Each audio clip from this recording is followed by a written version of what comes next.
Alright, what's going on, ladies and gentlemen? Welcome back to the Comp channel. Hope you're having a wonderful day. Today we're talking about some more Valorant. We're going to talk about this as the weekend goes on. Today we're going to break down some of the preview for the Challengers Open Qualifier 1. This is for Stage 2. If you guys didn't already know that, now you know. Today we're going to talk about some of the predictions that I have, and not only just predictions, but the overview of what's going on for this weekend. So today is Thursday. The first game will be up at 5 o'clock today, and then we'll move on from there. My plan is to have a breakdown of each map. So Haven, Bind, and Icebox will be broken down, or not Icebox, excuse me, Split will be broken down. That absolute abysmal map that it is, and I'll have breakdowns of those each just to flesh out the map predictions, or not the map predictions, excuse me, the map reviews, since I've already done Icebox, but at the same time covering a game each day, or at least up until Monday, and then we'll do a review of Challengers Open Qualifier 1. So I wanted to go over with you guys this and the overview of it and talk about it, and again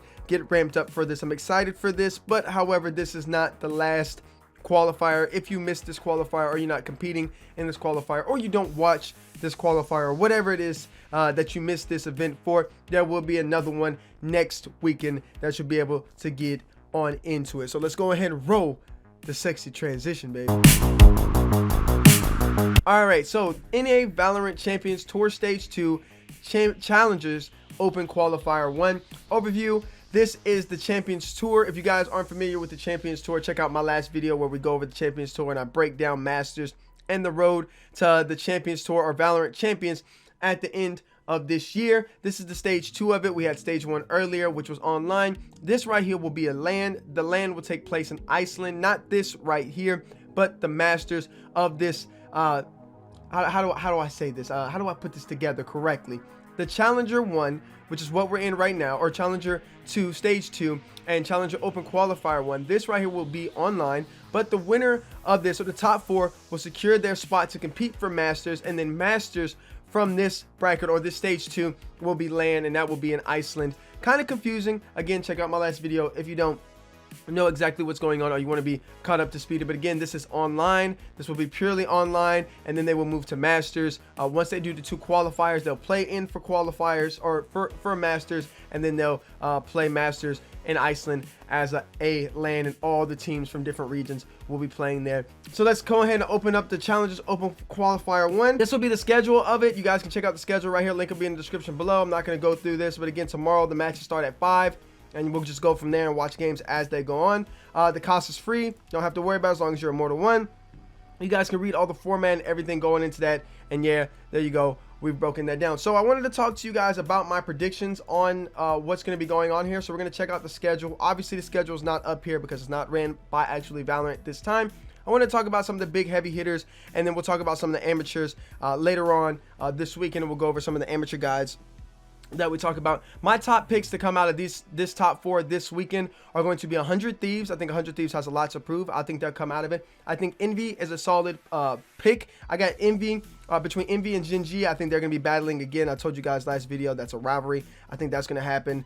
So either way, between Envy and Gen G, it could be a toss up there. Obviously, I'm pulling for Envy, but we'll rock with Gen G2. They're a solid team. And then I'm gonna say Sentinels. I mean, Sentinels with 10s is by far the best team in the world right now, so I'm gonna go ahead and just rock with them and continue to go. And then I don't want to be too hard right here. I'm trying to be respectful, but I don't think FaZe is going to make it. Again, I could be wrong. I know FaZe plays this weird play style and everything, but I think T1 is going to bounce back. I really do. I think T1 has to bounce back here, and I think that they're not going to lose to FaZe again, and I don't think they will meet up with FaZe, and even if they do, I don't think they will lose to FaZe again. I think with Ska and Skadoodle, excuse me, and all those other boys over there, I think they will bounce back, and I think they'll take that over, and they'll qualify for this. It's going to be crazy to see if FaZe Clan don't make it. Again, I know a lot of people are going to say, well, the way they play, they've proven themselves, they look really good, but again, I've said this many of times with FaZe Clan, the way that they're playing, it's very easy to adapt to that. These people are playing very up in your face.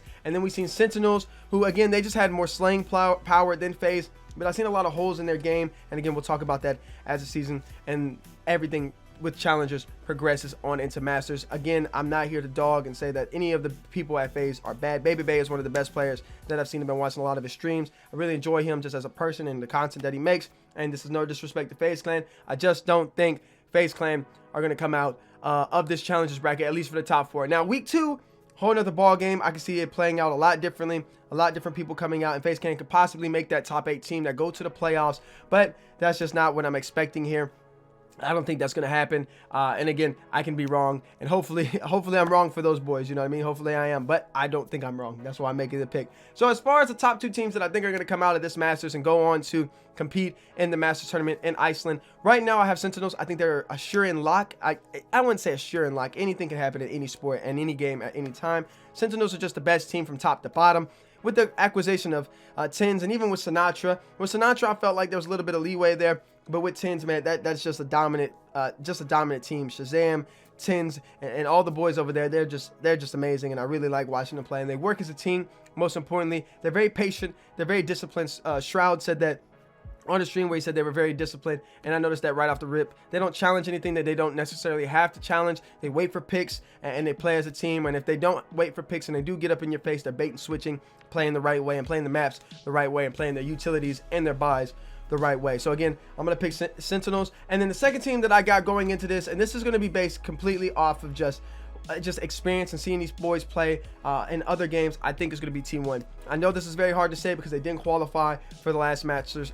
I understand that, but when you don't, when you have a setback, a minor setback, that's a major comeback, and I really have Team 1. I think Team 1 is the only team that can beat Sentinels at full strength right now. I really do. I think Ska is up there. Skadoodle, I keep calling him Ska if you don't know who that is. Skadoodle.